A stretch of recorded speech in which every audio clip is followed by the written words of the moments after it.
सुप्रभात आप सभी को। मैं स्वप्निल पारिजात जवाहर नवोदय विद्यालय जेठन का छात्र हूँ। मैं कक्षा 9वीं में पढ़ता हूँ। मैं आज मैथमेटिक्स डे के शुभ अवसर पर एक प्रोजेक्ट लेकर आया हूँ जो कि वैदिक मैथ्स के कॉन्सेप्ट पे बेस्ड है।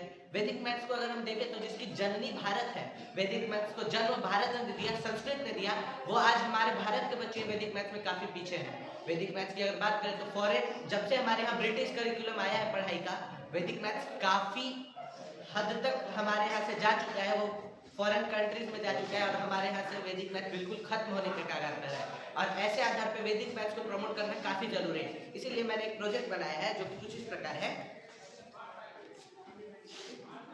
सांप सीढ़ी जैसे खेल से हम सभी परिचित हैं। सांप सीढ़ी के नियम हम सभी को पता ही है, तो सांप सीढ़ी के नियम पे मैं ज्यादा ध्यान नहीं देते हुए डायरेक्ट अपने कॉन्सेप्ट पे आऊंगा। वैदिक मैथ्स एक ऐसा कॉन्सेप्ट जिसके थ्रू कैलकुलेशन को इजी किया जा सकता है। जो कैलकुलेशन करने में एक आम बच्चे को 3 से 4 मिनट लगते हैं, वो हमारे बच्चे 2 से 3 सेकंड में कर पाएंगे अगर उन्हें वैदिक मैथ्स का सही नॉलेज होगा तो। जैसे हमारे पास एक क्वेश्चन है 1521 का रूट, इसे कैलकुलेट करने में एक नॉर्मल बच्चे को 4 से 5 मिनट लगते हैं, लेकिन हम इसको कैलकुलेट करेंगे मात्र 2 सेकंड में, 3 सेकंड में। देखिए कैसे 1521। तो सबसे पहले हम यूनिट डिजिट को देखते हैं। यूनिट डिजिट इसका है 1।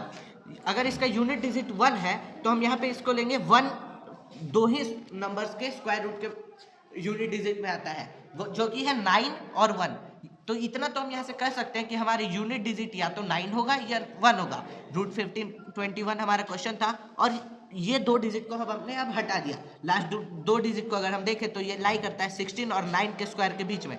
ये 15 जो कि 9 यानी कि 3 का स्क्वायर 9 के बाद है, तो यहाँ पे हम 3 ले सकते हैं। ये जो हमारा 10th प्लेस का डिजिट होगा वो 3 होगा। हम 16 को इसलिए नहीं दे रहे क्योंकि 16 4 का जो कि स्क्वायर है तो 41 हो जाएगा, तो वो 1600 से ज़्यादा आता है। और अगर इसीलिए हम 9 को ले रहे हैं क्योंकि 9 39 34 का जो स्क्वायर 39 31 का स्क्वायर होगा वो 1600 से कम होगा, इसलिए यहाँ पे 9 को लिया जा रहा है। तो अब हमारे पास 2 नंबर सामने आ रहे हैं, 31 या 39। तो अब इसमें हमें तय करना है कि हमें कौन सा डिजिट लेना है।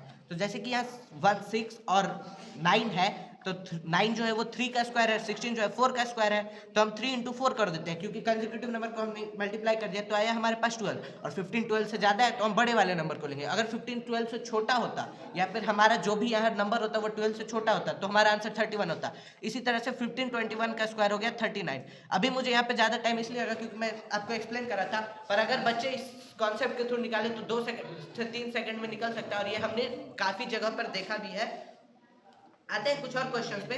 पहला क्वेश्चन था हमारा 1521। अब हम चलते हैं, कुछ क्वेश्चंस होते हैं 2 कंसेक्यूटिव नंबर्स के स्क्वायर का डिफरेंस, जिसका नॉर्मल फॉर्मूले से अगर बच्चा थोड़ा स्मार्ट है तो वो ऐसे निकालेगा a + b × a - b।